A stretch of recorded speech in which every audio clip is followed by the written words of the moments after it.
ध्यान से देखें, इन डाउट्स अभी तक के H2O2 और टाइट्रेशन के अंदर को डाउट है। फिर हम लोग आगे बढ़ते हैं और बैक टाइट्रेशन स्टार्ट करते हैं।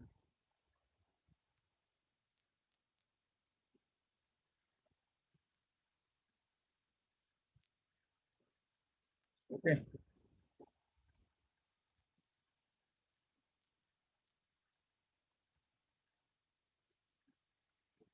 अभी तक लोग ज्वाइन कर रहे हैं, प्रियल देखो ज्वाइन कर रही है अभी। तो हेडिंग डाल लो बैक टाइट्रेशन, हेडिंग डाल low back titration, back titration. Back titration का मतलब क्या होता है अभी समझ में आ जाएगा। Back titration means reverse titration, है ना। एक्चुअली इसका ये मतलब है यहाँ पे। सबसे पहले हम क्या लेते हैं, एक ऐसी चीज का, एक ऐसे सब्सटेंस का टाइट्रेशन करना होता है जिसका कि जो सैंपल है वो इम्प्योर है। मतलब जो हमारा सब्सटेंस है वो प्योर फॉर्म में नहीं है। आपने अभी स्टार्ट किया ना?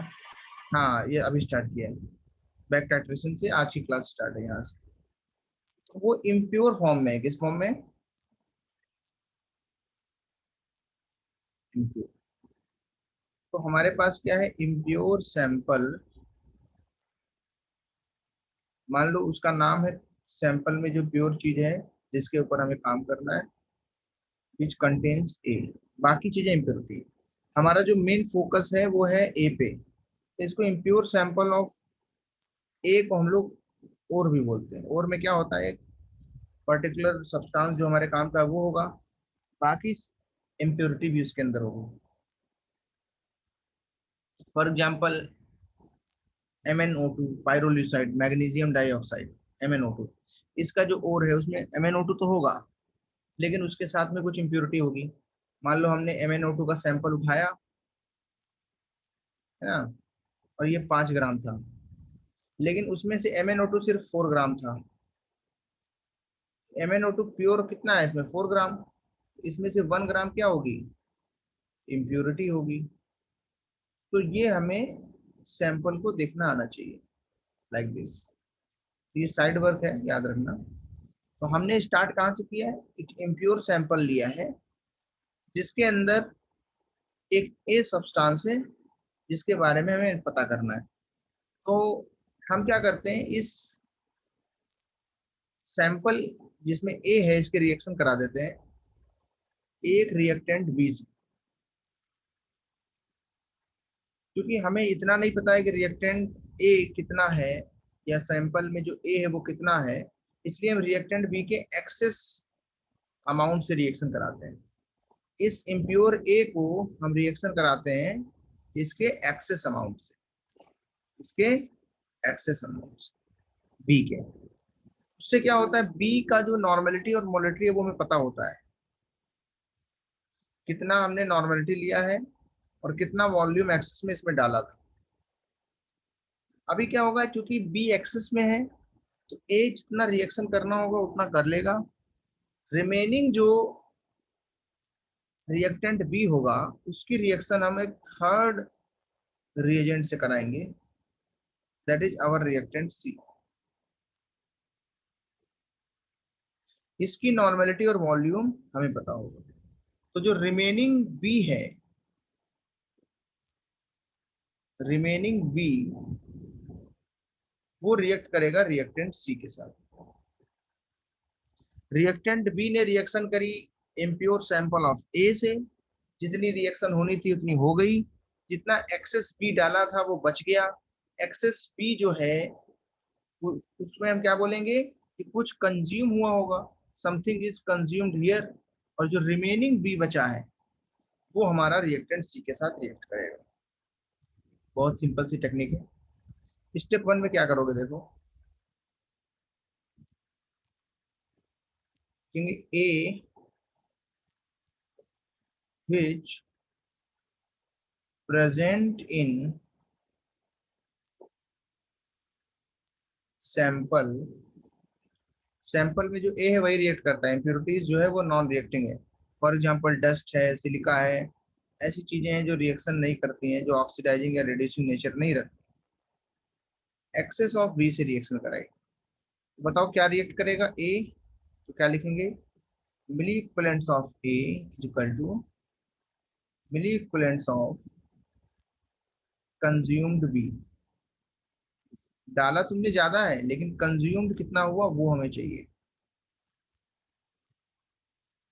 और स्टेप टू में क्या होगा, जो रिमेनिंग बचेगा तो लिखेंगे नाउ रिमेनिंग बी, जो बी बचा वाला है, क्योंकि हमने बहुत ज्यादा डाल दिया था, क्योंकि हमें ये पता नहीं था कि ए कितना रिएक्ट करेगा। तो जो बचा वाला बी है उसको हम एक नॉन कंपाउंड, नॉन एजेंट सी के साथ रिएक्शन कराएंगे, एक नॉन सॉल्यूशन सी के साथ रिएक्शन कराएंगे। वहां पे क्या होगा, फिर से रिएक्शन कंप्लीट होने पे जब एंड पॉइंट आएगा तो मिली इक्विवेलेंट ऑफ रिएक्टेंट या रिमेनिंग बी लिख लो, बचा वाला मिली इक्विवेलेंट ऑफ रिमेनिंग बी। जो बच्चे लेट ज्वाइन कर रहे हैं वो नेक्स्ट टाइम से उनको मैं एंट्री नहीं दूंगा। एंट्री सिर्फ 5 मिनट्स तक मिल सकती है, maximum to maximum 10 minute with the reason, उससे ज्यादा फिर तो नहीं हो पाएगा। क्लास में आने से कोई फायदा भी नहीं होगा, समझ में आएगा नहीं। ये सुनो, यहाँ से बताओ मिली इक्विवेलेंट्स ऑफ ए कैसे लिख सकते हैं हम। यहाँ पे मिली सर इक्विवेलेंट्स ऑफ थोड़ा सा स्टेप 1 लिख रहे हैं ना, क्या, उससे ऊपर स्टेप 1 लिख रहे हैं। स्टेप वन लिख लो, हाँ लिख लो। अच्छा, अगर मुझे मिली इक्विवेलेंट्स ऑफ कंज्यूम्ड भी निकालने हैं तो कैसे निकल सकते हो, टोटल जो बी है ना, टोटल बी टेकन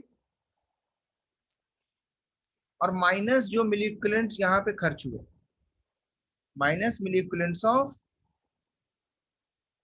रिमेनिंग जो बी है।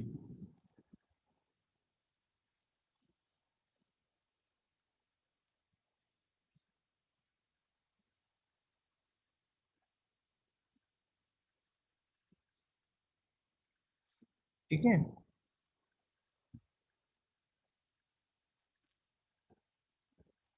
तो अगर जो है स्टेप वन और स्टेप टू में जो बी है उसका एन फैक्टर क्या है, सेम, तो हम डायरेक्टली लिख सकते हैं कि मिली equivalents of A is equal to milli equivalents of consumed B, that is milli equivalents of total B taken minus milli equivalents of remaining B.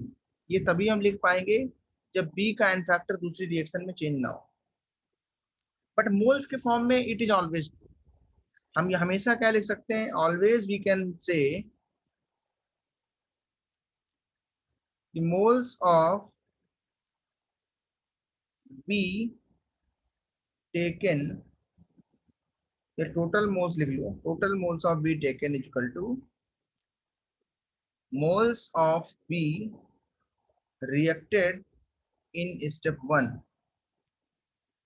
plus moles of B reacted in step 2, that is with C। ये बात हमेशा true होगी, moles तो हमेशा conserve रहते हैं, equivalent जो है वो एन फैक्टर पे डिपेंड करते हैं। अगर स्टेप वन में बी का एन फैक्टर और स्टेप टू में भी बी का एन फैक्टर सेम है, तो वी कैन डायरेक्टली से मिली इक्विवेलेंट्स जो हैं वो डायरेक्ट नेगेटिव या सब्सट्रैक्ट हो जाएंगे, माइनस हो जाएंगे। बहुत ही इंपॉर्टेंट चीज है, उसको समझना पड़ेगा तुम्हें। तो हमने क्या किया है, इस इक्वेशन का यूज करके यहाँ पे वैल्यूज को पुट करा है, क्योंकि जो बी है वो यहाँ पे खर्च हो रहा है। अगर हमें मिली इक्विवेलेंट्स ऑफ रिमेनिंग बी पता करने हो तो क्या मिली इक्विवेलेंट्स ऑफ सी के बराबर डाल सकते हैं हम, क्या हम डायरेक्टली लिख सके milli equivalents of A is equal to milli equivalents of consumed B, that is in step one, minus milli, यहाँ पे कंज्यूम्ड बी है उनकी वैल्यू डाल दी, milli equivalents of total B taken minus milli equivalents of C. ये तभी हम लिख पाएंगे जब बी का एन फैक्टर सेम हो।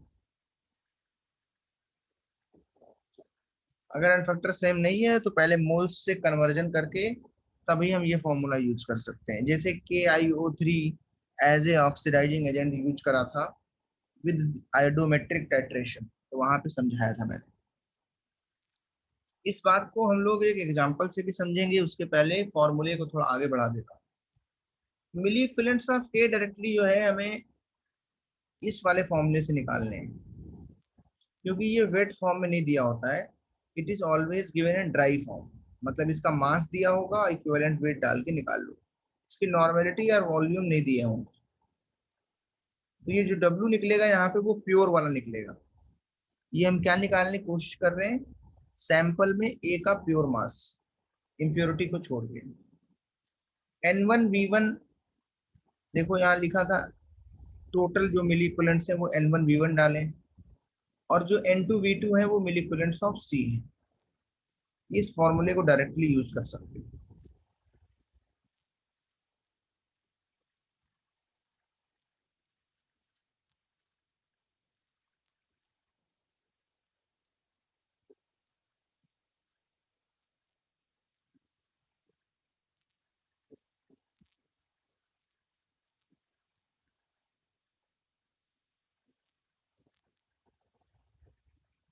Got it?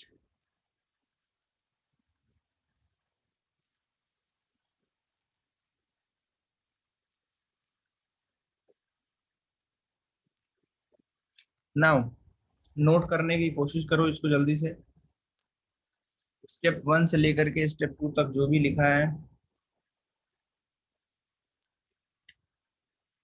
बैक टाइट्रेशन कब करते हैं? सिंपल सी बात है, हमारे पास क्या होगा, एक सब्सटेंस होगा, सैंपल होगा एक। अब हमारा सैंपल ए को कंटेन करता है, हमें नहीं पता सैंपल में ए कितना है, तो हम इसमें क्या डाल देते हैं, एक रिएजेंट बी डाल देते हैं एक्सेस में, रिएक्टेंट बी एक्सेस में डाल देते हैं। एक्सेस में रिएक्टेंट बी डालते हैं तो वो उससे रिएक्शन करता है, रिएक्शन कंप्लीट हो जाती है। क्योंकि बी एक्सेस में है तो रिमेनिंग बचेगा, फिर हम इस बचे वाले की टाइट्रेशन जो है वो रिएक्टेंट सी से करा देते हैं। रिएक्टेंट सी की नॉर्मेलिटी और वॉल्यूम कितना लगा वो पता कर लेते हैं। ये किसको टाइट्रेट कर रहा है, किसको न्यूट्रलाइज कर रहा है, जो रिमेनिंग ऑफ बी था। जो रिमेनिंग बी यहाँ पे बचा है उसको कौन न्यूट्रलाइज कर देगा, रिएजेंट सी। तो हम कहेंगे कि रिएक्टेंट सी के इक्विवेलेंट्स सेकेंड रिएक्शन में रिएक्टेंट बी के रिमेनिंग इक्विवेलेंट्स के बराबर हैं, दैट इज मिली इक्विवेलेंट्स के बराबर है।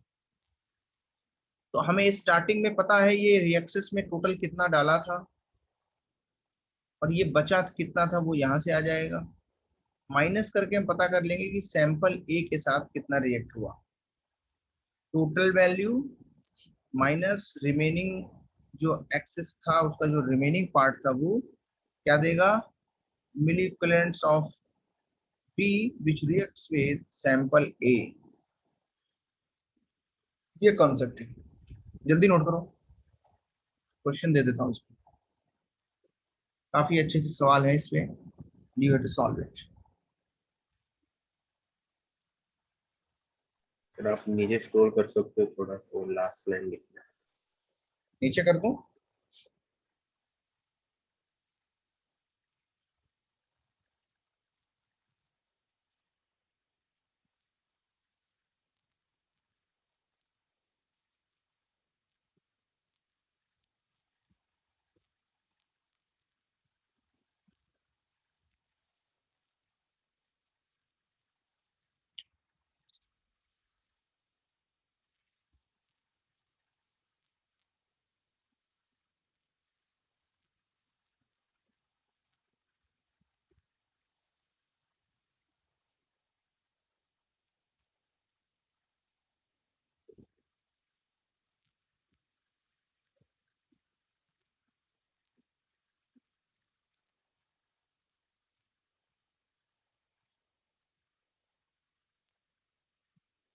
डन? सर यह इक्विवेलेंस है ना? ये ई, हाँ ये तो इक्विवेलेंट वेट होता है ना। हाँ इक्वल वेट है तो दोनों डिफरेंट। हाँ सॉरी। यस। अगर हमें पूछा जाए कि परसेंटेज प्योरिटी कितनी थी सैंपल में ए की, कैसे निकालोगे? डब्ल्यू प्योर जो ए है वो अपॉन डब्ल्यू सैंपल इंटू कितना करोगे? 100। परसेंटेज प्योरिटी निकल जाएगी। मान लो सैंपल तुमने जो लिया है उसका मास दिया है, उसमें कितना प्योर ए है, वो इस तरीके से निकाल लोगे। ये जो कॉन्सेप्ट है, फिर फॉर्मूला लगाओगे और आंसर आ जाएगा। देखो इसको एक प्रॉब्लम की हेल्प से समझो तो ज्यादा समझ में आता है।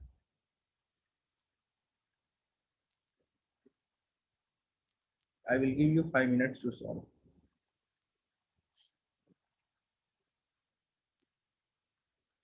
1 ग्राम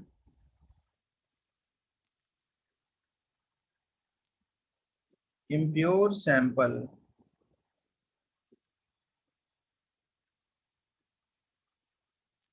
containing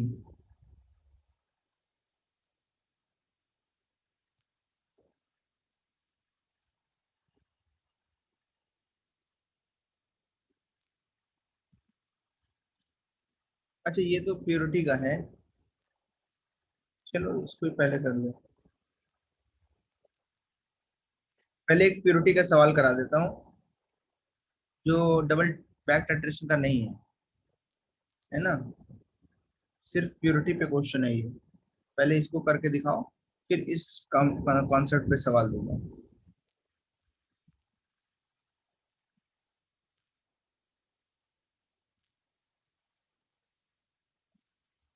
मॉलिक्यूलर वेट कितना लेना है इसका Na2CO4 का तुम्हें? 126 is titrated with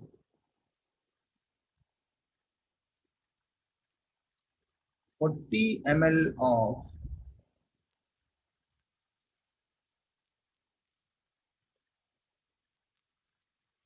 molar KMnO4 in acidic medium।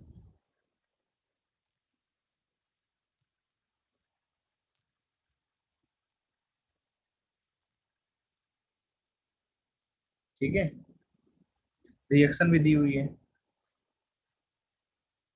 वैसे तुम्हें रिएक्शन पता होनी चाहिए।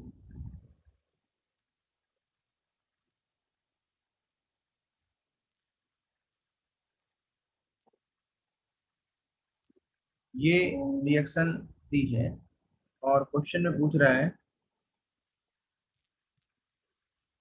Calculate percentage of Na2C2O4 in sample.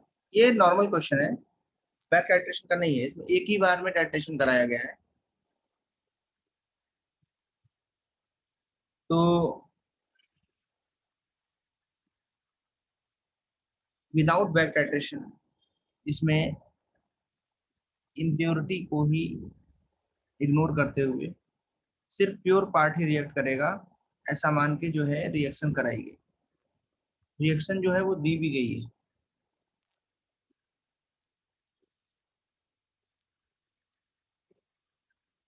अच्छा बताओ कौन सा रिएक्शन करेगा सिर्फ?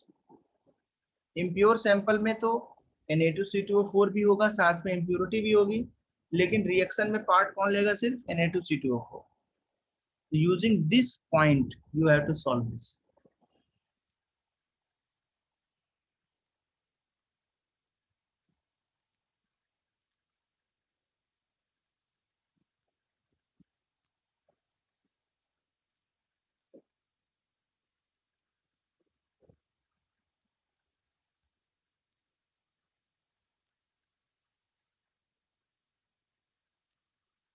Sir percentage of Na2CO C2O4 का मतलब क्या है? उसका प्योरिटी का परसेंटेज है, सैंपल में कितना है वो समझाना।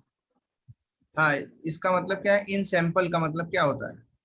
कि सैंपल जो 1 ग्राम है उसमें Na2CO4 कितने ग्राम प्रेजेंट है, इसका परसेंटेज। अच्छा, मुझे कंपाउंड में कितना चाहिए sir? Na2CO4 is how much percent in 1 gram of the pure sample?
क्या आंसर आया?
देखो,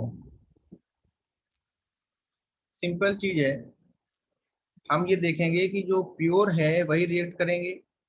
मान लिया इसका मास जो है प्योर वाले का है W, इसको W प्योर भी लिख सकते हो ताकि तुम्हें देखने में आसानी रहे।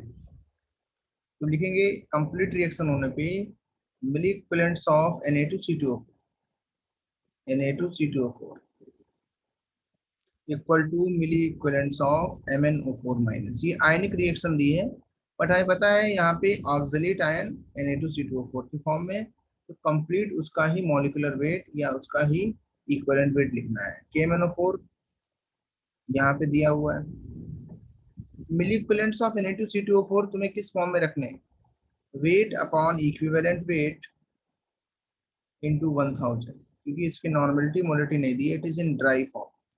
मिली equivalents of MnO4 minus, N factor कितना है, +7 से +2 वाला जा रहा है तो 5 का चेंज है, इसका एन फैक्टर 5 है, इसका एन फैक्टर कितना है 5 इंटू मोलैरिटी,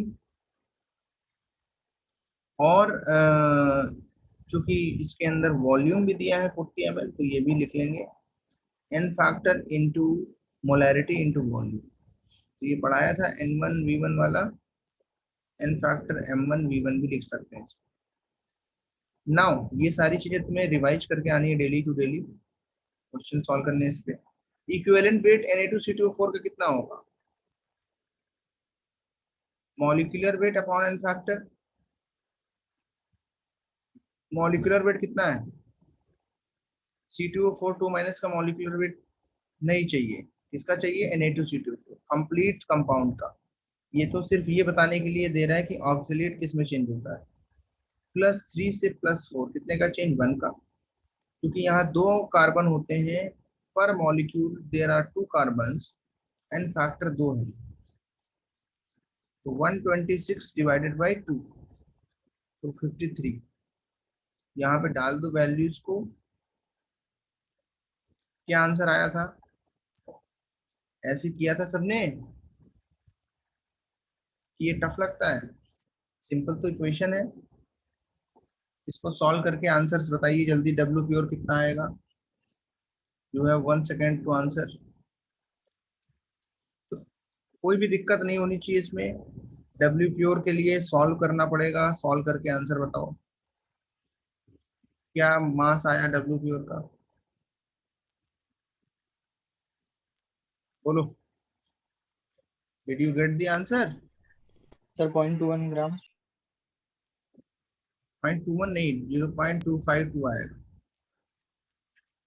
कितना आएगा, 0.252 ग्राम्स। आया कि नहीं आया, चेक करो।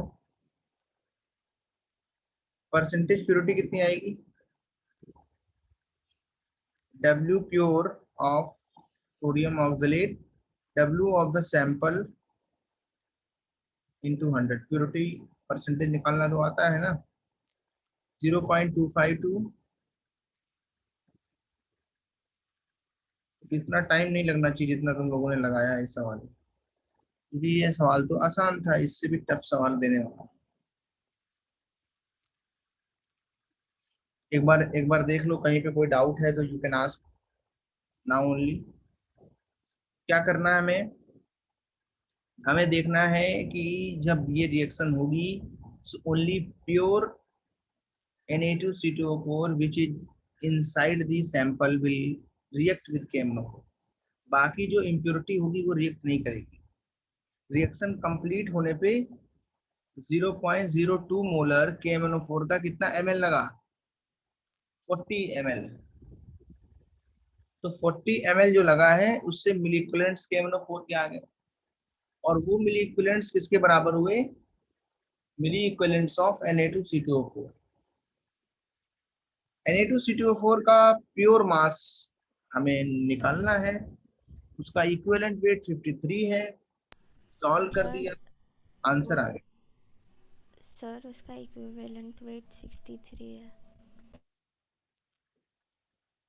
63 है, हाँ बिल्कुल सही बात है, तभी आंसर ये तुम्हारा गलत आ रहा है, 53 लेके किया है क्या तुम लोगों ने, अब सही आंसर है 63 आएगा ना, 126 डिवाइडेड बाई 2 करो, ये देखना चाहिए तुम्हें, तुम लोगों ने 53 तो नहीं लिख लिया है, ठीक है, फिर 25.2% आंसर आएगा, कैलकुलेशंस वगैरह तो खुद करना पड़ेगा तुम्हें, इसमें कोई दिक्कत नहीं होनी चाहिए। तो नेक्स्ट बढ़े आगे, इसको नोट करना है तो कर लो जब तक मैं नीचे क्वेश्चन लिखता हूँ। क्वेश्चन नंबर 2, इसमें डबल टाइट्रेशन का यूज है बच्चों, ध्यान से देखना। 2.2 175 ग्राम ऑफ पाइरोल्यूसाइड। बता चुका हूँ पाइरोल्यूसाइड क्या होता है, कौन बताएगा? MnO2। MnO2 क्या होता है पाइरोल्यूसाइड? और was titrated with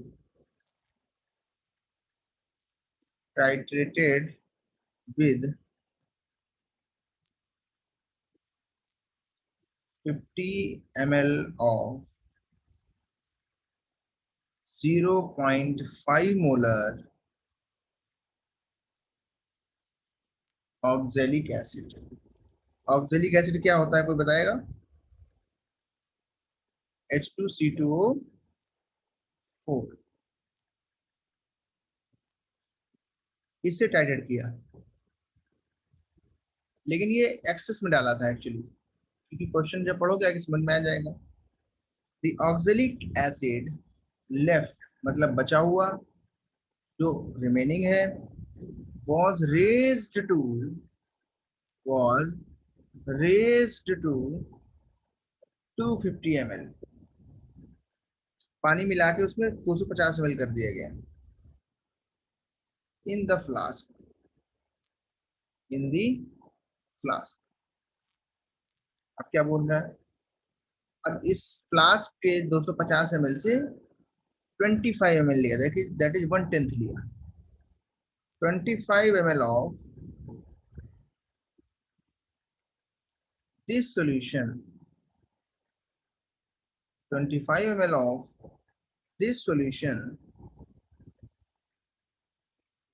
was titrated with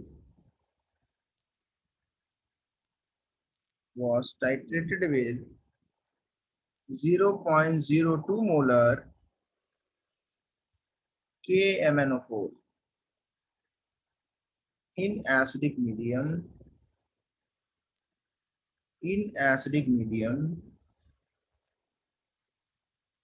required 30 ml of the solution। पूछ रहा है find the percentage purity of MnO2 in the ore sample। जो हमारी MnO2 की ओर है उसमें कितना MnO2 एक्चुअली है। It's a very simple titration question, very very easy question. लेकिन मैं तुमसे इतना तो एक्सपेक्ट नहीं करूंगा कि तुम्हें ये पता हो कि MnO2 का यहाँ पे क्या खेल है। H2C2O4 को MnO2 ऑक्सीडाइज करता है, याद रखना, ठीक है। तो सॉल्यूशन करने के लिए मैं तुम्हें हिंट दे देता हूँ कि जो MnO2 है वो अपना है इम्प्योर सैंपल के अंदर प्रेजेंट। तो जो प्योर वाला MnO2 है वो H2C2O4 से रिएक्ट कर लेगा इन एसिडिक मीडियम, रिएक्शन करके वो Mn+2 में चला जाएगा और ऑक्सीलेट को CO2 में ऑक्सीडाइज करेगा। इसका ऑक्सीडेशन नंबर +4 है, इसका ऑक्सीडेशन नंबर +3 है, इसका ऑक्सीडेशन नंबर +4 है। यहां से तुम्हें इनके एन फैक्टर्स पता चल जाएंगे। इसका एन फैक्टर +4 से +2 चेंज है, 2 हुआ। इसका एन फैक्टर भी कितना हुआ, 2 हुआ। क्योंकि ये वाला जो सामान था ये हमारा एक्सेस में था,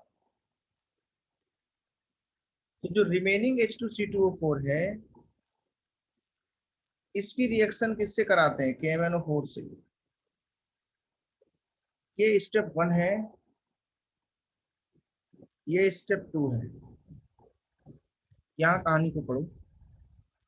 बोल रहा है कि 25 ml of this solution was titrated with 0.02 molar. मतलब जो H2C2O4 है उसको पहले 250 ml में बनाया गया, फिर उसका सिर्फ 25 ml लिया गया। फिर रिएक्शन क्या होगी, अगेन CO2 बनाएगा। तो इसका तो एन फैक्टर हमेशा 2 ही आता है जब ये ऑक्सीडाइज हो रहा है। बिकॉज इसके पास +4 से ऊपर जाने की कोई चांस ही नहीं है। कार्बन का मैक्सिमम ऑक्सीडेशन नंबर 4 है, इसका एन फैक्टर यहाँ पे 5 है।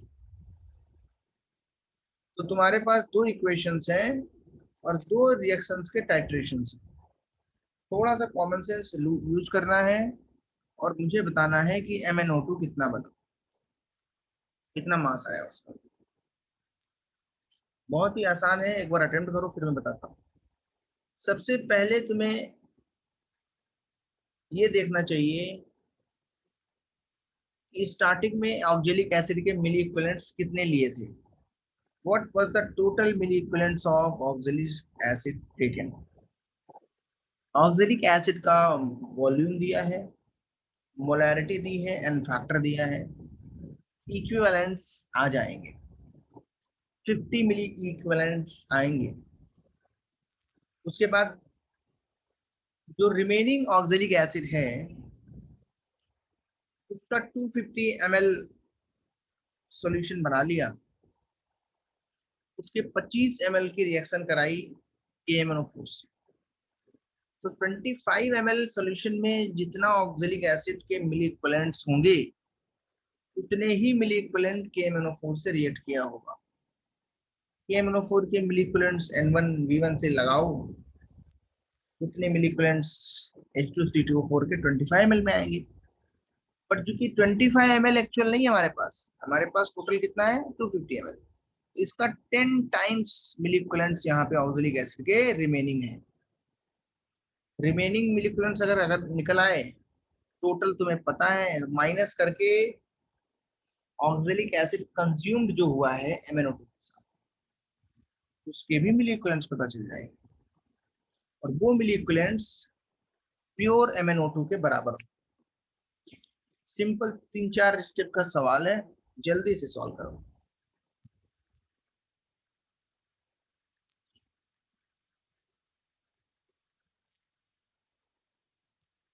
ट्राई करोगे कि मैं बता दूं?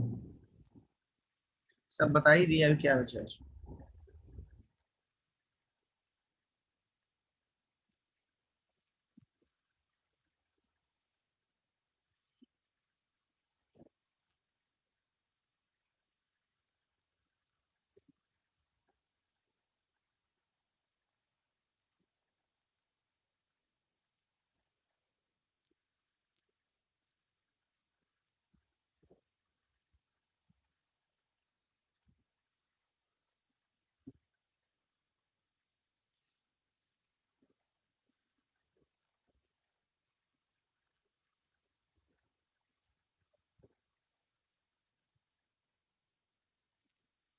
यस, एक आंसर आ गया। यस, मास ऑफ MnO2 कितना आया? 12 नंबर। निकालना है ना वो वो बताएंगे, वही तो निकालना है। कितना है?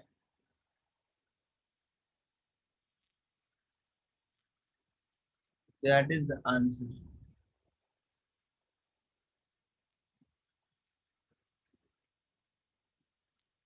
आसान सवाल है, ट्राई इट।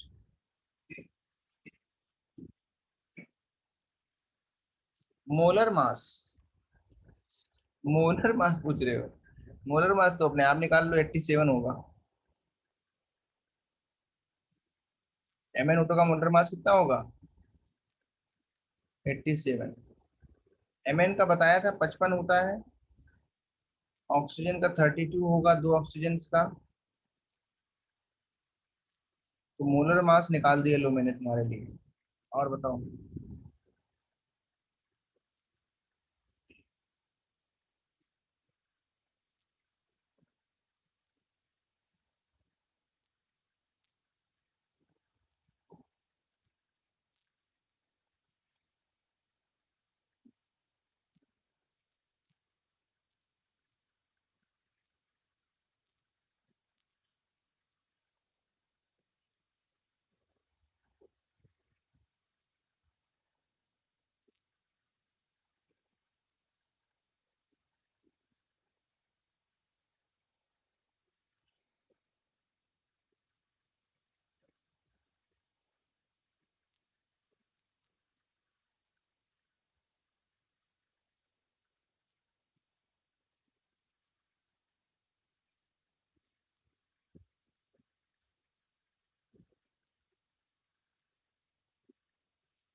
Very good.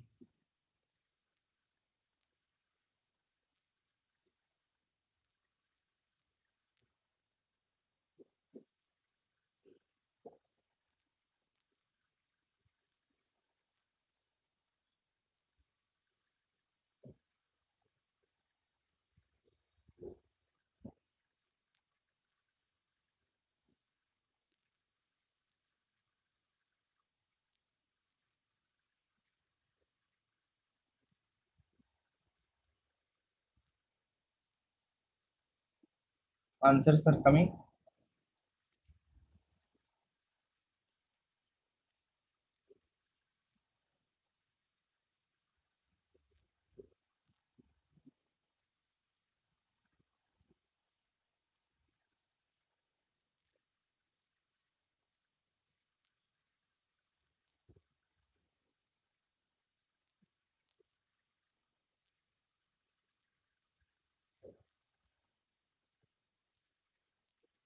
या 70% तो सागरी नहीं आ रहा है।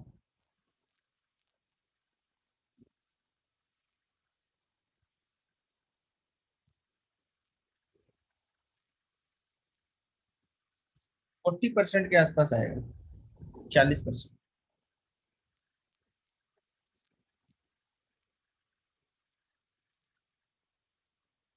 समझ रहे हो कि नहीं?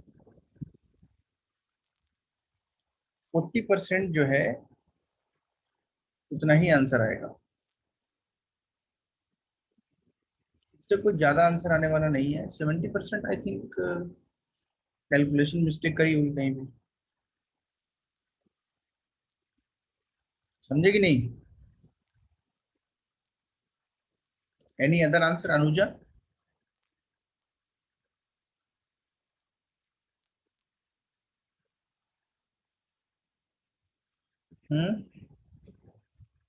कैलकुलेट कर रहे हो? अम्मार बताओ कितना आंसर आया तुम्हारा? आदित्य कार भाई, मैं तुमको बता रहा हूँ, ये 3 से 4 लाइन में खत्म हो जाएगा सवाल जब मैं सॉल्व करूंगा। तुम्हारे पास ऑप्शन है कि तुम 2 मिनट सॉल्व कर लो। सीधे जेई एडवांस में आएगा, मेंस में तो इससे उम्मीद भी नहीं रखना मेंस में आएगा ये। मेंस वालों को पता भी नहीं है सवाल देने भी होते हैं, वो तो सिर्फ एसिड बेस मिला के सवाल देते हैं, छोटा सा।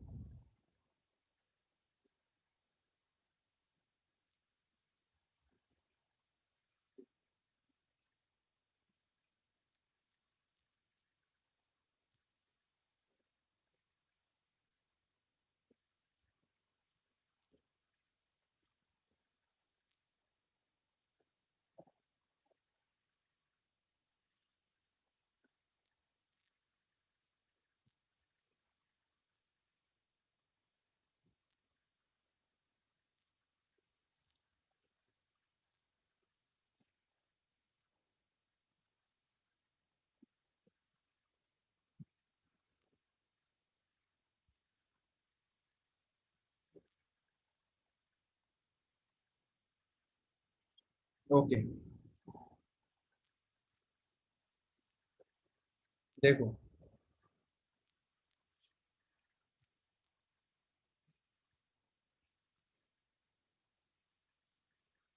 क्या लिखा है। 2.175 gram of pyrolusite ore was titrated with 50 ml of 0.5 molar oxalic acid। तो total milli equivalent oxalic acid कितने आएंगे?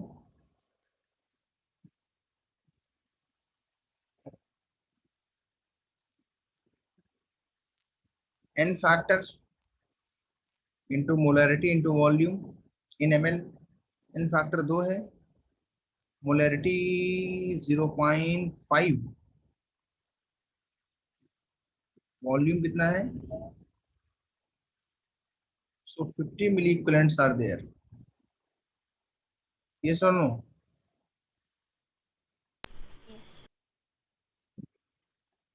अब क्या बोला है उन्होंने कि जो ए है वो कुछ तो रिएक्ट कर गया होगा इससे। ए जो है दैट इज हमारा MnO2। MnO2 का जो सैंपल था इम्प्योर, उससे ये 50 मिली इक्विवेलेंट ही रिएक्ट करा है, पूरा रिएक्ट नहीं करा है। उसमें से कुछ रिमेनिंग ऑक्जेलिक एसिड बचा है। कैसा बचा है?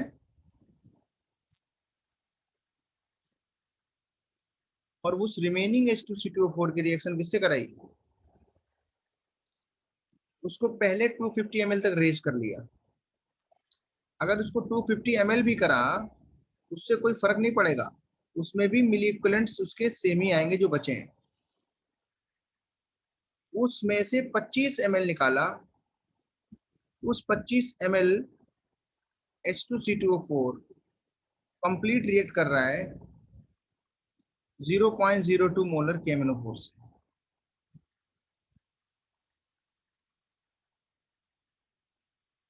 KMnO4 का बताओ एन फैक्टर कितना है? 5। ये 3 मिली इक्विवेलेंट्स आए। कितने आए? 25 ml में 3 मिली इक्विवेलेंट्स हैं, तो 250 ml में कितने होंगे? कितने टाइम्स? 10 टाइम्स। कितने आएंगे? 30 मिली इक्विवेलेंट्स। तो रिमेनिंग H2C2O4 के मिली इक्विवेलेंट्स कितने हैं? 30। शुरू में कितने लिए थे? 50। इसके साथ कितने कंज्यूम हुए? हम्म 50 माइनस 30, बोलो। ये कॉन्सेप्ट को ग्रैस्प कर पा रहे हो? तो लिखेंगे मिली equivalents of MnO2 pure is equal to 30 milli equivalents. MnO2 pure कितना है? नहीं पता। मोलार मास 87 डिवाइडेड बाई 2 है, इक्विवेलेंट वेट आ गया, इनटू 1000। W प्योर कितना आएगा? कितना आएगा W प्योर बताओ?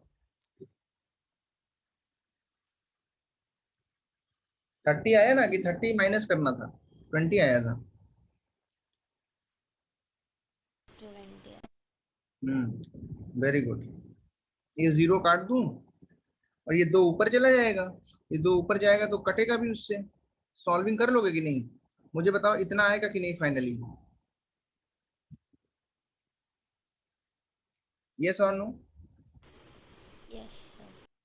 हाँ। परसेंटेज प्योरिटी कितनी आएगी? अभी साक्षीदीप तुम बताओ कहाँ पे गलत किया था, जल्दी से बताओ। कहाँ पे गलती कर रहे हो?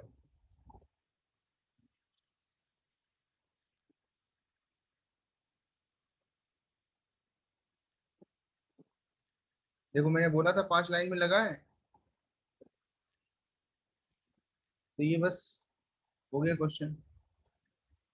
कैलकुलेशन, कैलकुलेशन एरर नहीं होना चाहिए जेई के बच्चों की, बाकी सब सही है। एक भी सवाल नहीं सही होगा ना फिर, सब में तो ऊपर लोगे थोड़ा। हर सवाल में कैलकुलेशन होती है बच्चों। सर हम्म 25 ml के लिए 3 मिली इक्विवेलेंट्स आए थे ना। हाँ तो 25 ml के लिए 3 मिली इक्विवेलेंट्स आए थे ना। हाँ तो 250 के लिए कितने आएंगे? 30। हाँ किया ना मैंने। सर तो उधर 20 क्यों? अरे वो तो माइनस किए ना, यही नहीं समझ पाए हो। 50 टोटल थे और रिमेनिंग कितने थे? 30। तो कंज्यूम कितने हुए इसके साथ? तुमने इसमें 50 डाले ना, यस 30 बचे, कितने कंज्यूम हुए? बिल्कुल सही। बोलो ईशान, समझ में आया तुम्हें? कुछ दिक्कत आ रही है Samiksha? Is there any problem?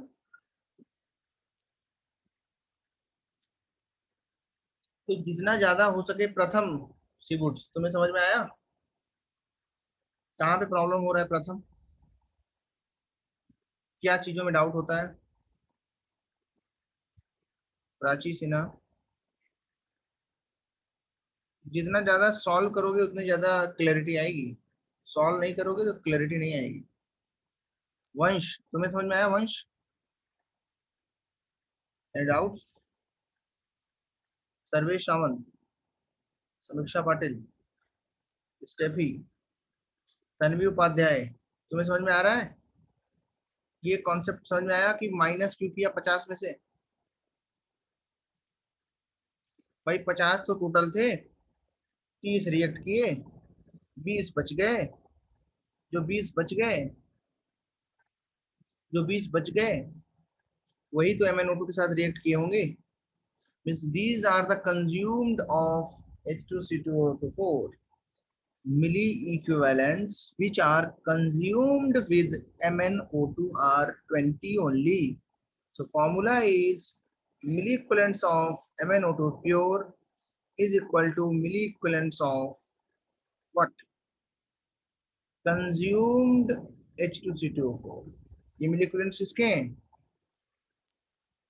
Consumed H2C2O4 with MnO2. The milli equivalents of H2C2O4 which reacted with MnO2. कोई प्रॉब्लम है क्या किसी बच्चे को? जल्दी बताओ। कुणाल पुकाले समझ में आ रहा है तुम्हें कि नहीं? दिग्विजय, आयुष मिश्रा, प्रॉब्लम है क्या? अंतरा पाटिल, प्रियल। देखो भाई, नोट करना जरूरी है, उससे ज्यादा जरूरी समझना है। समझोगे नहीं तो नोट्स बस बने रह जाएंगे। There are lot of notes in the market, समझना पड़ेगा तुम्हें। Spandan Bhagat, okay. What I am telling, जब तक ये रिवीजन नहीं करोगे चैप्टर का, चैप्टर ये आसान नहीं है। ऐसे बहुत आसान है चैप्टर, ये माना आसान जाता है इसको। हाँ जी।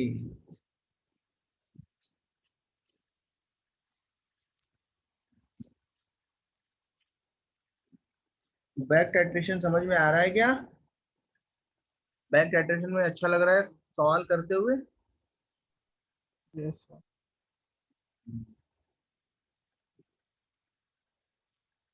सही है।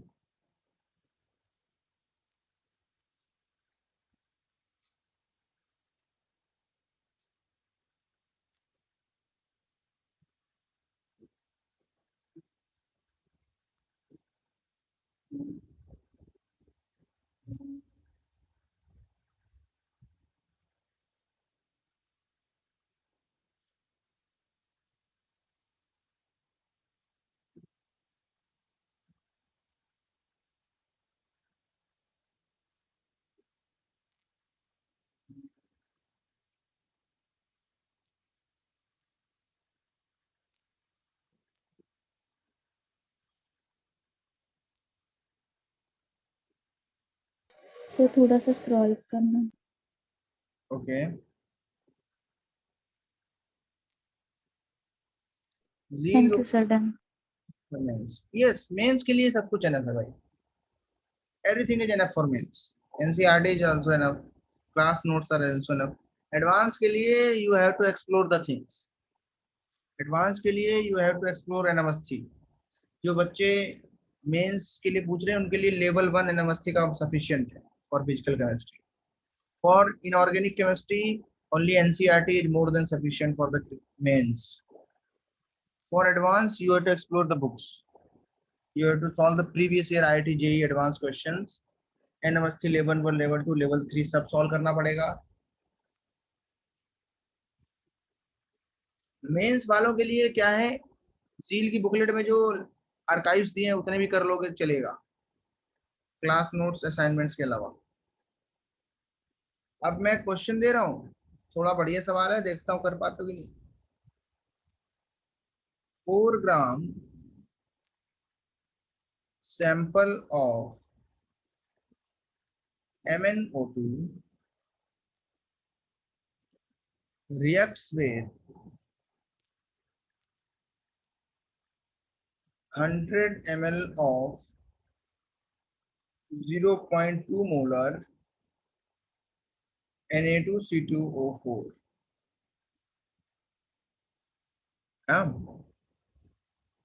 And remaining Na2C2O4. जब कभी बोल देना कि जो रिएजेंट है, जो हमारे पास ऑक्सीडाइजिंग या रिड्यूसिंग एजेंट है, वो रिमेनिंग बचा है, तो बैक टाइट्रेशन होता है। कौन सा टाइट्रेशन होता है? Back titration. Remaining Na2C2O4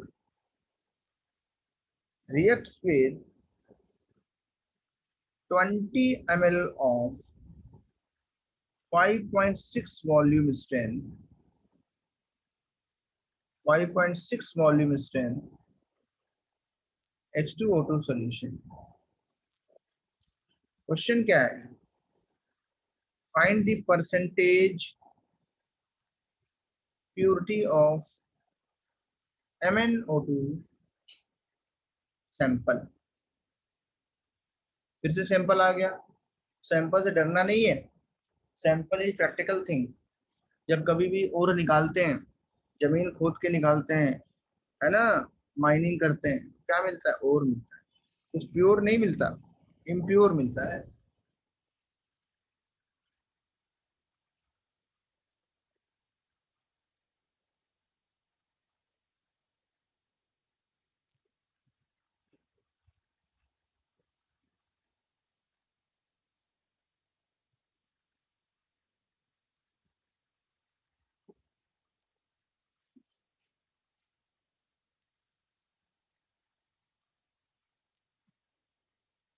Now you have only 4 minutes to solve it, क्योंकि जे एडवांस में 4 मिनट से ज्यादा मिलेगा। 4 मिनट्स में you have to solve it.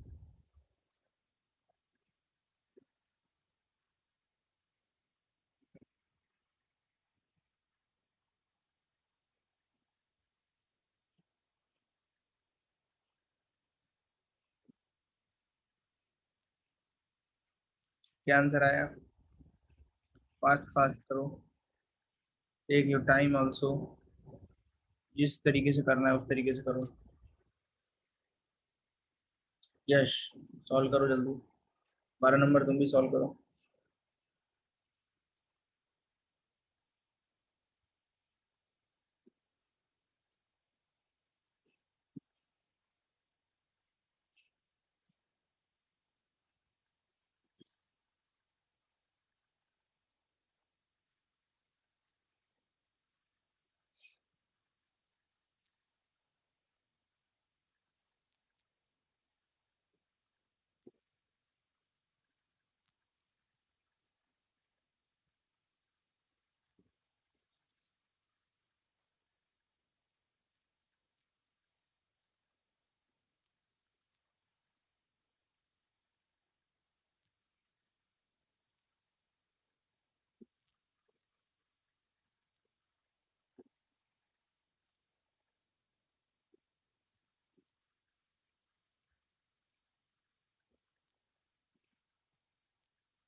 क्या आंसर आया?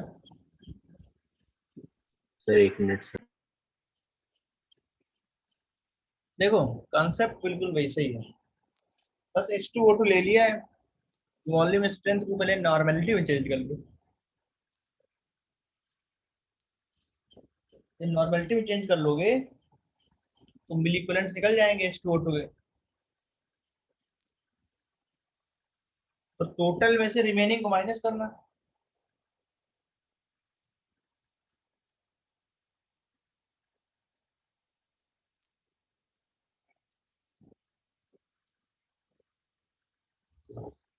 अच्छा, चलो भाई, आंसर भी आया एक।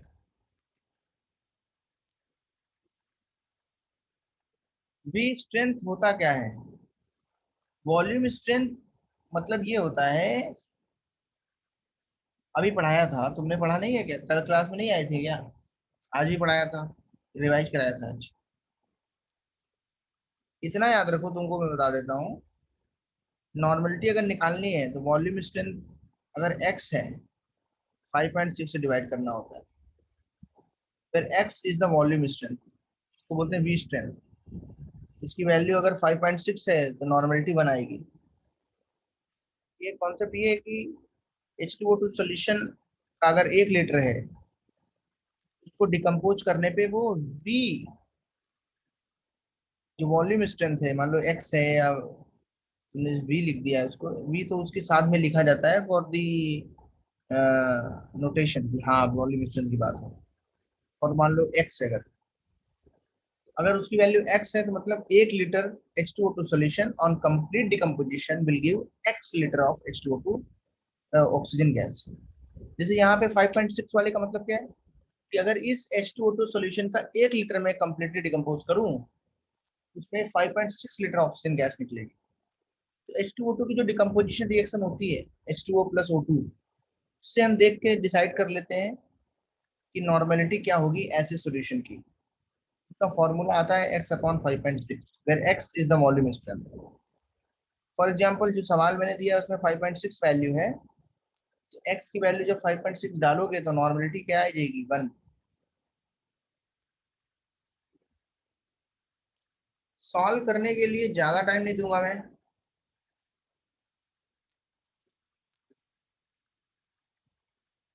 आंसर्स हिंट दे सकता हूँ,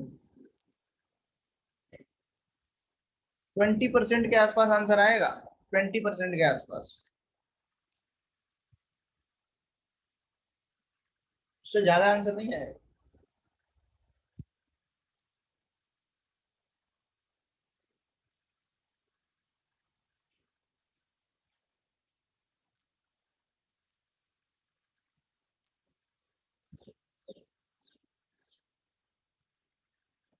ठीक है अनुजा, तुम्हें मैं समझाऊंगा नेक्स्ट क्लास में, थोड़ा पहले ज्वाइन करना, मैं पढ़ा दूंगा वॉल्यूम स्ट्रेंथ। ओके।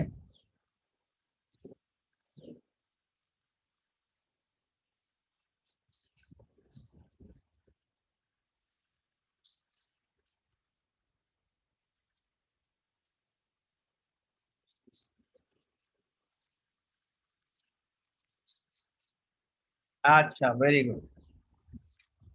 एवन नोटो के मिल्क प्लेंट्स चीज आ गए, क्या बात है, क्या बात है, very good very good very good. Pranav Rao very good. 15 number 21.75। 15 number तुम्हारा नाम क्या है? 12 नंबर का तो नाम आज तक मुझे पता नहीं। Who is 15 number? Ayukta. Okay. Avyukta, sorry Avyukta. Avyukta का आंसर वेरी गुड करेक्ट है। प्रणव राव का भी आंसर करेक्ट है, फाइनल आंसर नहीं आया अभी तक। ट्राई करो ट्राई करो, जितना ट्राई करोगे उतना ही समझ में आएगा। खुद से करोगे तभी समझ में आएगा तुम लोग को।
Now I will solve and you have to see it.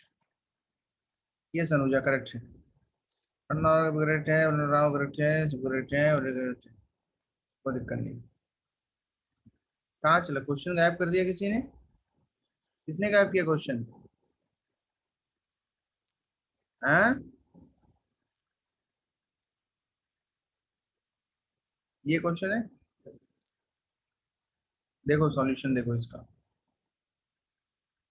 पहले मुझे बताओ, हमारा 4 ग्राम का सैंपल था, इम्प्योर। इस पूरे के लिए हमने क्या करा, 100 ml ऑफ 0.2 मोलर Na2CO4। कितना हमने इसके ऊपर डाला? 100 ml 0.2 मोलर Na2CO4। अब देखो Na2CO4 कभी भी रिएक्शन करेगा MnO2 के साथ में, तो वही रिएक्शन होगी ऊपर वाली। इसका एन फैक्टर कितना आता है? 2। इसके मिली इक्विवेलेंट्स कितने आ गए बोलो?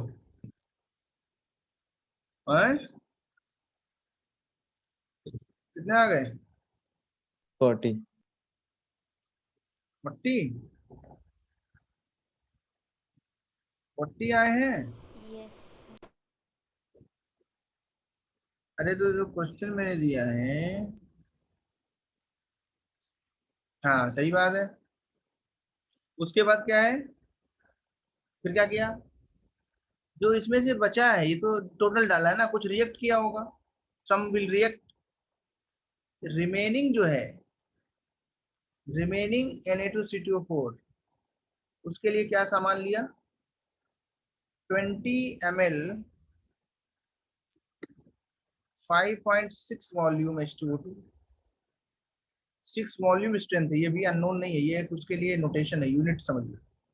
इसकी नॉर्मेलिटी कितनी होगी? फॉर्मूला था कुछ 1 normal. Yes sir. Milli equivalents कितने आए H2O2 के? 20 into 1 20 मिली इक्विवेलेंट्स।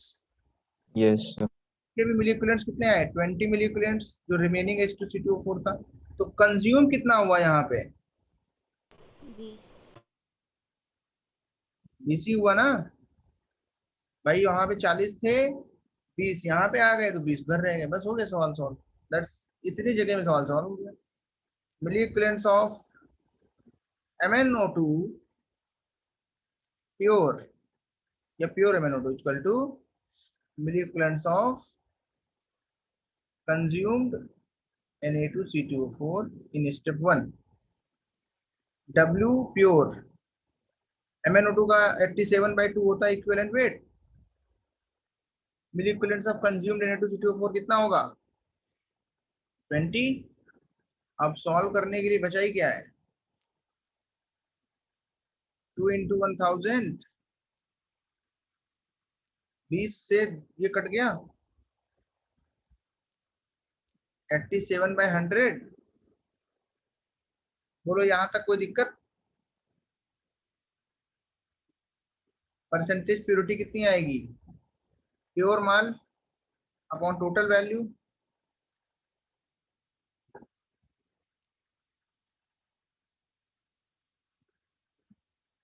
बोलो कोई प्रॉब्लम? बोलो प्रणव हांडे, कर लिया था तुमने? ये दिक्कत हो गई? आंसर कह रहे थे। कहाँ पे प्रॉब्लम हो रही है? वो कर लिया। अच्छा, तुमने तो बहुत पहले ही आंसर दे दिया था, वेरी गुड। दिव्यांश ने भी बहुत सही आंसर दिया था। 15 नंबर आयुक्ता ने भी आंसर दिया था, अभियुक्ता ने, सॉरी। और क्या नाम है, अनुजा ने भी सही दिया है। बस इतने ही आंसर आए, दैट्स इट। सबसे पहले दिव्यांश ने आंसर दे दिया, वेरी गुड। 007,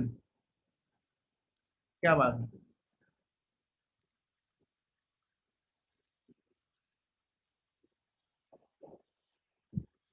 तो ये हो गया फिर अपना। कोई दिक्कत है डबल टाइट्रेशन में? हो जाएगा। ईशान समझ में आ रहा है तुम्हें ये कि नहीं आ रहा है? कोई डाउट हो रहा है तो बताओ। नोट करना है तो नोट करो सारे लोग इसको। लो नोट कर लो। क्वेश्चन तो लिख लिया होगा पहले ही। तो सम सीधे समझना है। 4 ग्राम था, उसमें 100 ml डाला, उसमें जो बचा उसके लिए 20 ml 5/6 वॉल्यूम H2O2 लगा।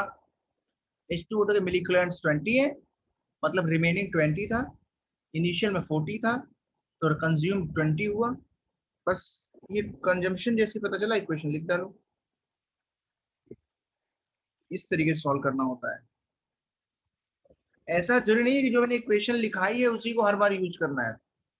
That is not the way to solve the physical chemistry question. कोई फॉर्मूला वगैरह नहीं बनाना है, कॉन्सेप्चुअली सॉल्व कर लो। इसके 20 थे, कंज्यूम, बस वही MnO2 के भी होंगे।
कोई प्रॉब्लम है क्या?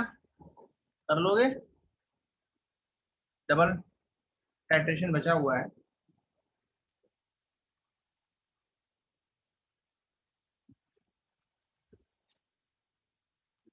बहुत बढ़िया। और मैंने बुक तुम्हारे ग्रुप पे डाली है बुक। सिर्फ एक बच्चे ने होमवर्क सबमिट किया है, पैराडॉक्स 4 तक था। क्या नाम था उसका?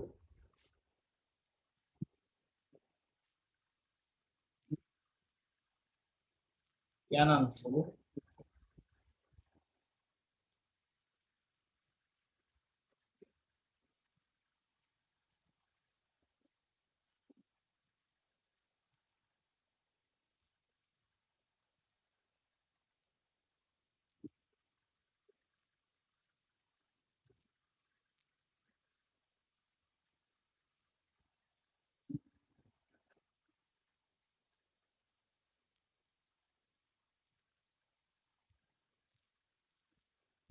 हाँ, एडवांस में आते हैं 12 number. These are only came in advance last years, previous years. हाँ, वैसे कोई ऐसी बात नहीं है, अगर किसी में भी आ जाए सॉल्व कर देना, तुम्हें क्या दिक्कत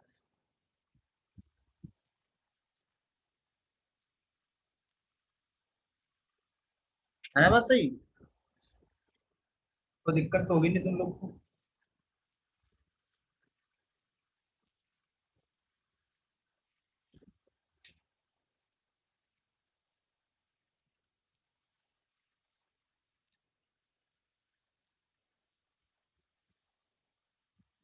ओके। सर स्क्रॉल अप कर देना। हाँ, क्या? कोई कुछ बोल रहा है? I will submit the homework by tomorrow. Very good, very good. Sir scroll up. Scroll करूं? आगे बढ़ाऊं? देखो, percentage labelling of oleum, new topic है।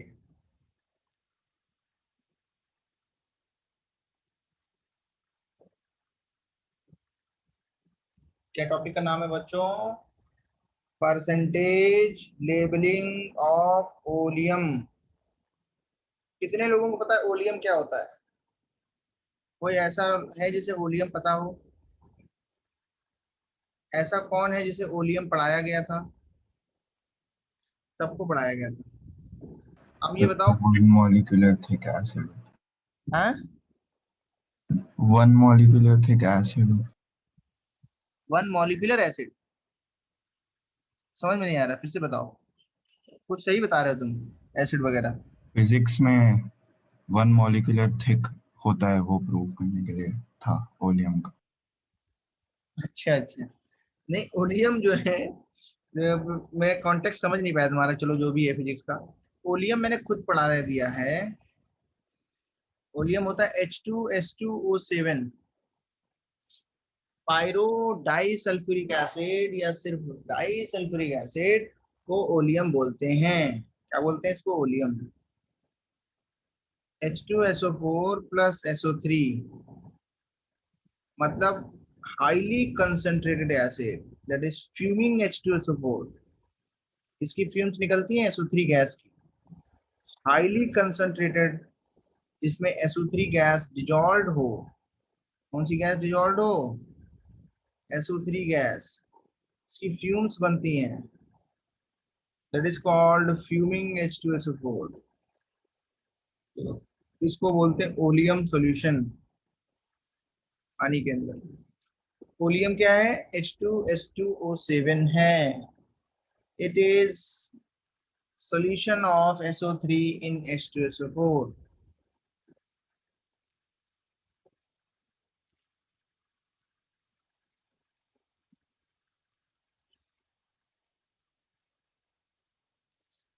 मतलब H2SO4 एक्वस सॉल्यूशन में अगर हम SO3 को पास कर डालें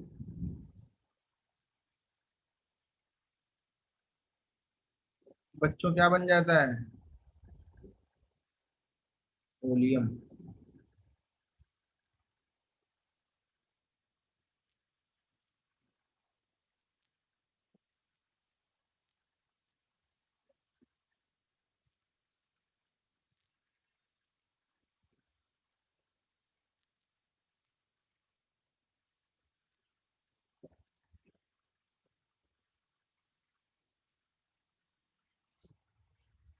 ठीक है,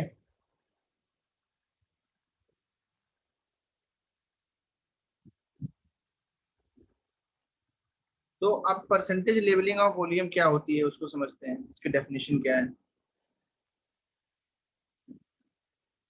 तो लिखेंगे if 100 gram of if 100 gram of oleum sample is diluted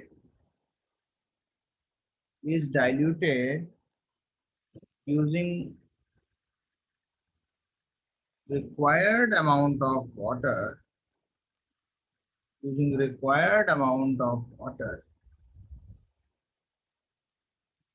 जितना वाटर तुम्हारा डिजायर्ड है, जितना वाटर तुम्हारा रिक्वायर्ड है, water, then the total mass of H2SO4 obtained is called percentage labeling of ODR. It's called percentage labeling of। मेरी बात को समझना, जैसे वॉल्यूम स्ट्रेंथ ऑफ H2O2 था ना, एक लेबलिंग थी, वो लेबोरेटरीज में लेबल करके रखा जाता है, वैसे ही ये भी है। मतलब तुम लेबोरेटरी में गए और वहां पे रेक्स के अंदर ऐसे रखा है एक डिब्बा H2SO4, ठीक है, इस पे लिखा हुआ है 109%। इसका मतलब है कि इस H2SO4 के अगर 100 ग्राम में सफिशिएंट अमाउंट ऑफ वाटर मिला दिया जाए तो टोटल 109 ग्राम H2SO4 सॉल्यूशन मिलेगा। ये इसका मतलब है। ये प्योर H2SO4 की बात कर रहे हैं। ये जो मिलेगा सिर्फ ये H2SO4 होगा। पानी मिलाने से एक्चुअल में क्या होता है, जो इसमें SO3 गैस है वो भी H2SO4 में कन्वर्ट हो जाता है।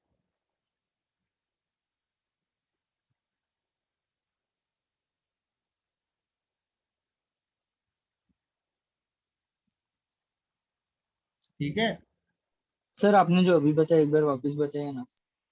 हाँ, ये जो डिब्बा रखा होता है हमारा, कंटेनर जो है, बीकर है, फ्लास्क है, जो भी है, उस पे लिखा रहता है 109% ओलियम। मतलब ये है कि अगर मैं इस सैंपल का 100 ग्राम लूं, उसमें डिजायर्ड अमाउंट ऑफ वाटर मिला दूं, तो उससे 109 ग्राम H2SO4 मिल जाएगा। क्योंकि जो ओके उसमें दूसरी गैस है ना, वो भी H2O में मिक्स होकर के क्या बनाएगी, H2SO4। ओलियम में क्या है, यही है ना दोनों चीज, है ना। अगर मैंने इसका 100 ग्राम ले लिया, मैंने इसका क्या ले लिया, 100 ग्राम, तो अब ध्यान से देखना, इस 100 ग्राम सैंपल के अंदर हमने क्या किया, वाटर मिलाया डिजायर्ड अमाउंट। अब यहाँ पे 109 ग्राम H2SO4 बन गया। तो हम बोलेंगे जो हमारा ओलियम सैंपल था उसकी लेवलिंग 109% करी जाएगी। हम बोलेंगे ये जो ओलियम है ये 109% वाला है, क्योंकि उसके 100 ग्राम में सिर्फ डिजायर्ड अमाउंट में पानी मिला के हम 109 ग्राम क्या बना सकते हैं, H2SO4 बना सकते हैं। ये चीज तुम्हें समझनी पड़ेगी, ठीक है।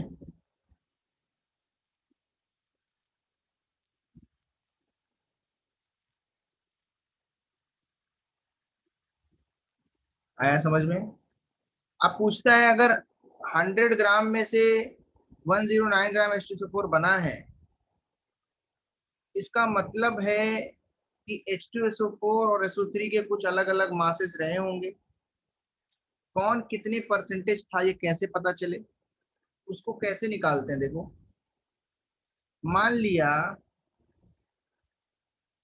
Late us take a 109% oleum sample.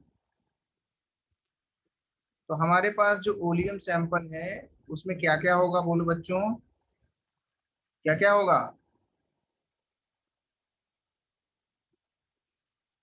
अब इसमें से हमने मान लिया ये x ग्राम है, कितने ग्राम है, तो ये कितना बचेगा बच्चा, सर आप ये परसेंटेज एक बार समझा सकते हैं, मतलब 109% का मतलब क्या है? है सर 109% ऑफ वॉल्यूम का मतलब क्या है, वैसे आप समझाए थे ना, एक बार समझा सकते हैं? डिस्कनेक्ट हुए थे तुम। हाँ सर। अरे ये लेबोरेटरी है तुम्हारी, ठीक है, इसमें सामान रखा हुआ है, उस बीकर में ओलियम रखा है, उस पे लिखा है 109%। उस पे लिखा रहता है कितना, 109%। उसका मतलब क्या होता है कि अगर मैं इस बीकर के सॉल्यूशन के 100 ग्राम को ले लूं और उसमें वाटर मिला दूं, तो वाटर मिलाने से 109 ग्राम H2SO4 मिल जाएगा। कितना H2SO4 मिल जाएगा, 109 ग्राम। मतलब इसमें H2SO4 और SO3 इस तरीके से प्रेजेंट होंगे कि सिर्फ पानी मिलाने से हमें 109 ग्राम H2SO4 मिल जाएगा। मतलब 9 ग्राम एक्स्ट्रा H2SO4 मिलने वाला है, 9 ग्राम एक्स्ट्रा H2SO4 मिलने वाला है, जबकि 100 ग्राम टोटल जो है वो H2SO4 प्लस SO3 था।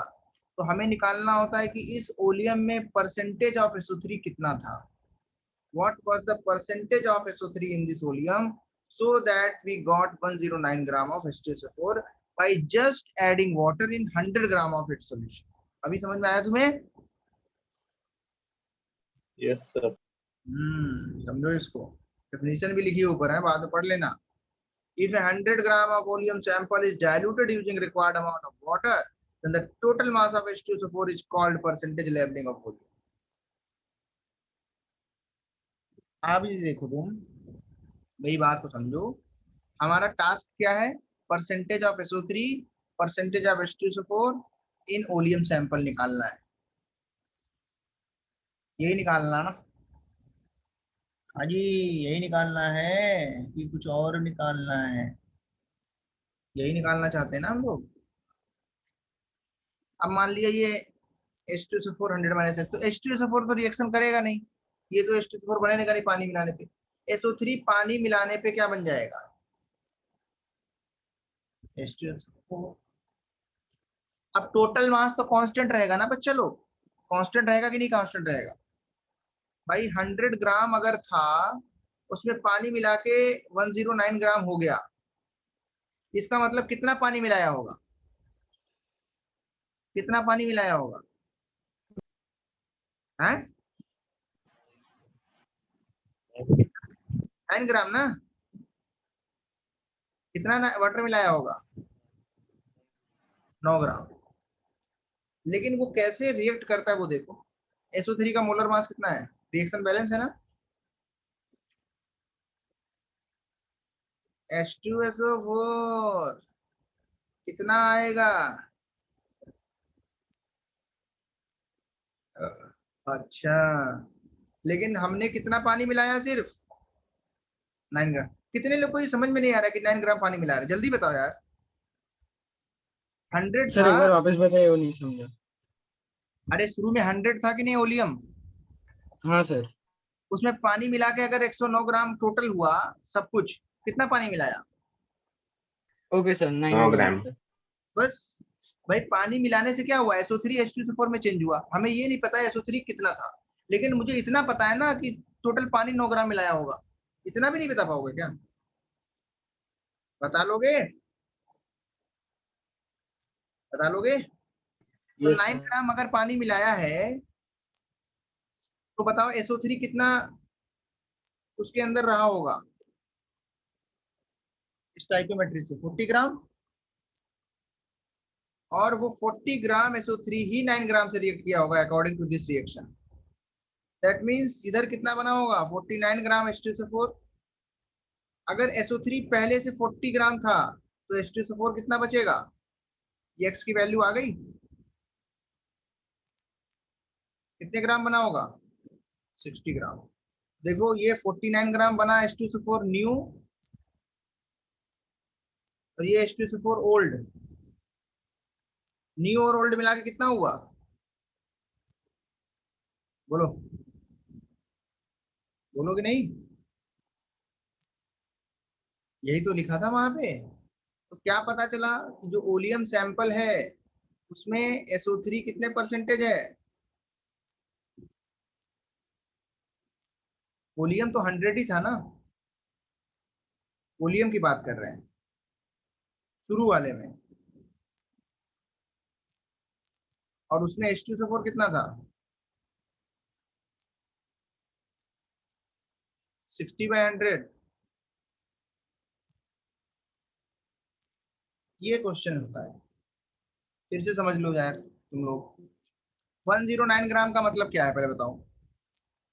H2SO4 के 100 gram, sorry H2SO4 plus SO3 that is oleum के 100 ग्राम में रिक्वायर्ड अमाउंट में पानी मिलाकर के टोटल H2SO4 कंप्लीट ये H2SO4 बनता है कितने ग्राम? 109 ग्राम। अगर ये 109 ग्राम है, जाहिर सी बात है इसके अंदर कितना ज्यादा पानी मिलाया होगा? 9 ग्राम सिर्फ। 100 प्लस 9 ही तो 9 109 होता है। तो ये स्टार्टिंग में 100 था, बाद में ये 109 हो गया। इसका मतलब पानी जो एक्स्ट्रा ऐड किया वो 9 ग्राम है, और पानी जो ऐड होता है वो रिक्वायर्ड अमाउंट में ऐड करते हैं, बहुत ज्यादा नहीं, उतना ही ऐड करते हैं जितना हमारे काम का है। तो 9 ग्राम अगर ऐड किया तो वो SO3 से ही रिएक्ट करेगा। और SO3 कितना प्रेजेंट हुआ? अगर ये 9 है 40, अगर ये 40 है तो इस फॉर्मूले से बताओ x और 100 - x H2SO4 60। ये आया समझ में? H2SO4 की कहानी समझ में आई? ओलियम में क्या होता है? H2SO4 होता है ओलियम में और SO3 होता है। इसका 100 ग्राम लेना चाहिए तुम्हें। उसमें रिक्वायर्ड अमाउंट में बूंद बूंद करके पानी मिलाओ।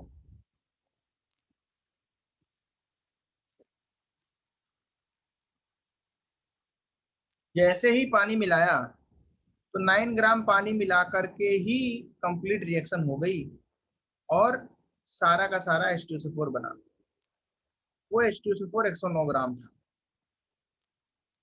ये पानी हमें नहीं पता था कितना मिलाया, लेकिन क्योंकि H2SO4 यहाँ पे जब 109 ग्राम बना, पानी तुम मिला रहे हो तो तुम्हें पता ही होगा 9 ग्राम मिलाया। It's understood.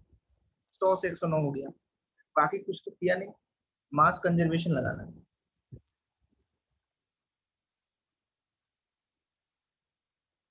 सर आपको 80 ग्राम और 18 ग्राम कैसे आया? इस रिएक्शन के थ्रू ही तो H2O3 H2SO4 में चेंज होगा। Unit 3 method. ये इस रिएक्शन से चेंज होगा कि नहीं चेंज होगा SO3? Yes, और पानी कितना लिया तुमने, बोलो? 9 ग्राम। उसके अकॉर्डिंग कितना SO3 प्रेजेंट होगा उसमें? 40 ग्राम। 40 ग्राम्स SO3 निकल के आ गया 40 ग्राम्स की नहीं? Yes sir, got it. तो यहाँ पे 60 ग्राम बचेगा कि नहीं बचेगा? अब उसको क्लेरिफाई करने के लिए यहाँ से देख सकते हो SO3 सारा चेंज हो गया किसमें, H2SO4 में 49। ओल्ड H2SO4 कितना था 60, मिला के कितना हो गया ओल्ड प्लस न्यू? कर लोगे, नहीं कर पाओगे? कर लेना, नोट करो, जल्दी नोट करो। सब एडवांस में आएगा, ये मेंस वाले को नहीं पता होता ये पूछा जाता है कि नहीं। जल्दी जल्दी करो।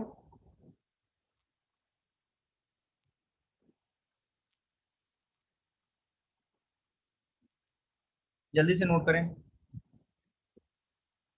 लेबलिंग ऑफ वॉल्यूम, लेबल करते हैं, लेबल तरीके बनाते हैं। देखो नॉर्मलिटी मोलरिटी के फॉर्म में भी लिख सकते थे, लेकिन ऐसा नहीं करते।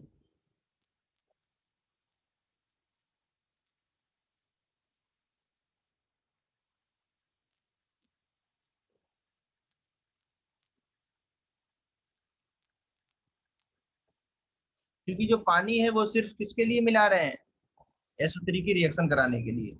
ओवरऑल H2SO4 प्योर है बिल्कुल। तो H2SO4 एज सॉल्वेंट काम कर रहा था, SO3 उसमें मिलाया, लेकिन जब पानी मिला दिया तो वो SO3 भी गायब होकर के सब H2SO4 बन गया। ऑल इज H2SO4, पूरा का पूरा H2SO4।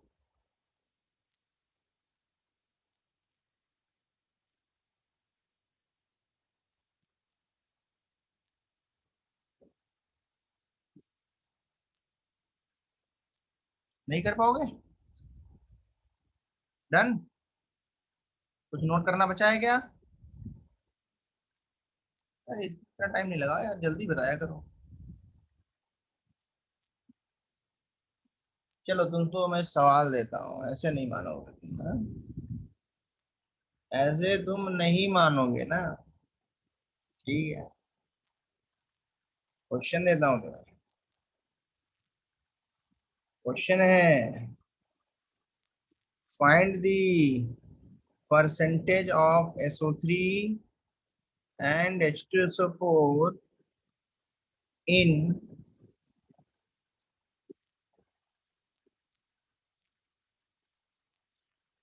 ऐसे, इसको ऐसे ब्रैकेट में लिखा जाता है ताकि इसका मतलब समझ में आए। ये लेबलिंग है, इट इज लेबलिंग।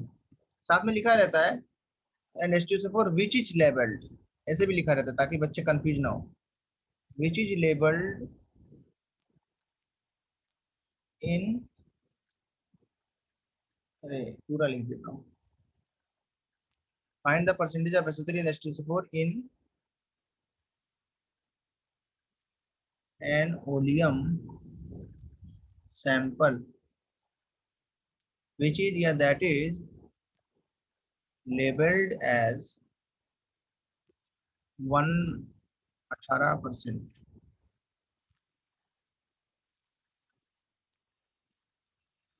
अभी देखो आंसर आना चाहिए, मुझे ज्यादा कुछ पता नहीं है, मुझे बस आंसर पता है, दैट्स इट। कैसे लाना है, कहाँ से लाओगे तुम जानो।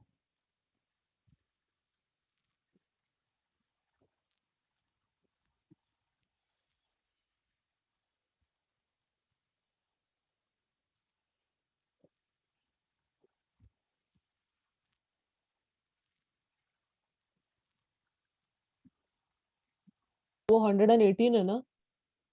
यस।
तो कितने ग्राम ओलियम होगा स्टार्टिंग में,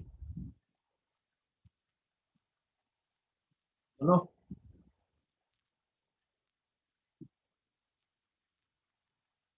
डेफिनेशन से करना है।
ओके ओके ओके, बहुत अच्छे बहुत अच्छे बहुत अच्छे बहुत अच्छे। 80% SO3, Ishan very good very good very good very good. Shakti very good very good very good. बाकी लोग कल बताएंगे क्या बाकी। When will you tell, today और टुमारो? अरे इसको तो क्लास 6 का बच्चा भी कर लेगा ना। कैसे? जहां जहां 109 था वहां वहां 118 कर देगा वो, है ना। देखो ये कॉमन सेंस यूज करो, और वहां पे जो है 18 के लिए देख लेगा कितना है, परसेंटेज आ जाएगा। आई, देखो भाई मैं समझा देता हूँ। 100 ग्राम H2SO4 प्लस SO3 है, उसमें पानी मिलाया और 109 की जगह पे 118 बन गया, प्योर H2SO4। कितना पानी मिलाया होगा, कितना पानी मिलाया होगा? 18 ग्राम। 18 ग्राम। 18। कैसे पानी मिलता है, पानी का क्या काम होता है? What is the use of pani here, can you tell me? पानी का क्या काम होता है यहाँ? हम्म? नहीं बताओगे? What is the use of water?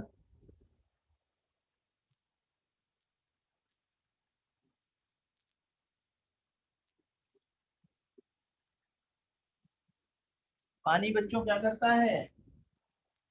What does water heat did here, जल्दी बताओ। To convert SO3 into H2SO4। Very good Anuja, very very good. यही काम होता है कि जो इसमें फ्री SO3 होती है, इसको क्या बोलते हैं?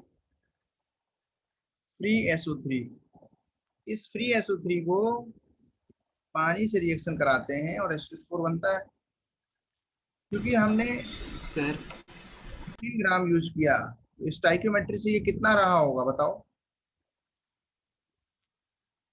18 ग्राम 1:1 का रेशियो है ना, बैलेंस रिएक्शन है। sir. बोलो बोलो ना, 80 ग्राम मीन्स 80 ग्राम, बोलो क्या पूछ रहे हो? Is there in volume sample. Prove कर दिया कि नहीं मैंने, बताओ? अगर 18 ग्राम वाटर लगा है सर मतलब कि करेक्ट है। हाँ हमेशा 100 ग्राम्स लेना है। हाँ, लिखाया है कि नहीं लिखाया गया, अपने मन से बता रहा हूँ। Okay sir. वॉल्यूम की लेवलिंग है ना, ये कोई मन मर्जी तो नहीं है, लेवलिंग है, ऐसे ही होगी है। हाँ, इसका नियम कानून बना दिए गए। परसेंटेज ऑफ SO2 कितना आएगा? 100 में से 80 का मतलब 80%। परसेंटेज ऑफ H2SO4 कितना आएगा? 20%। बोलो Yes, यार। yes, sir.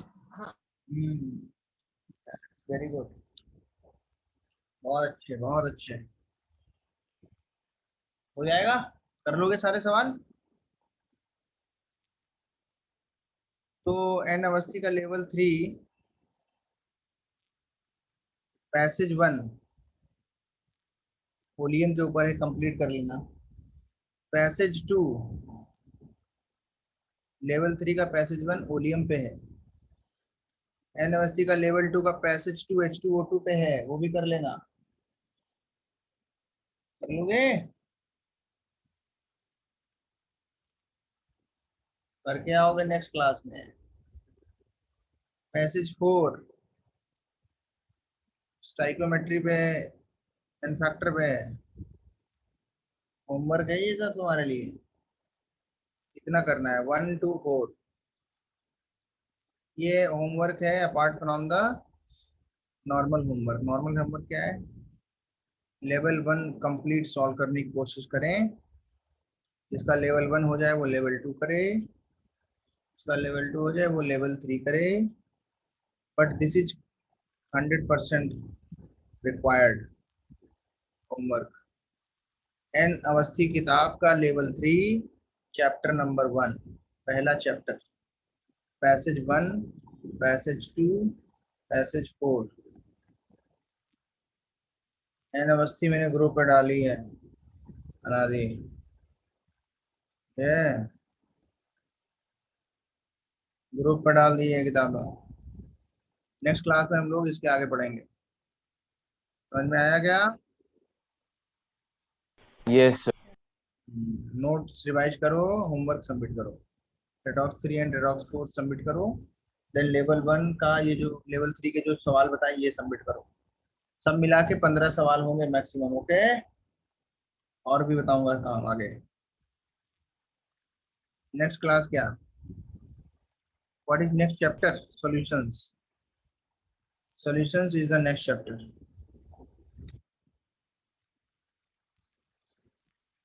ठीक है, Okay, sir.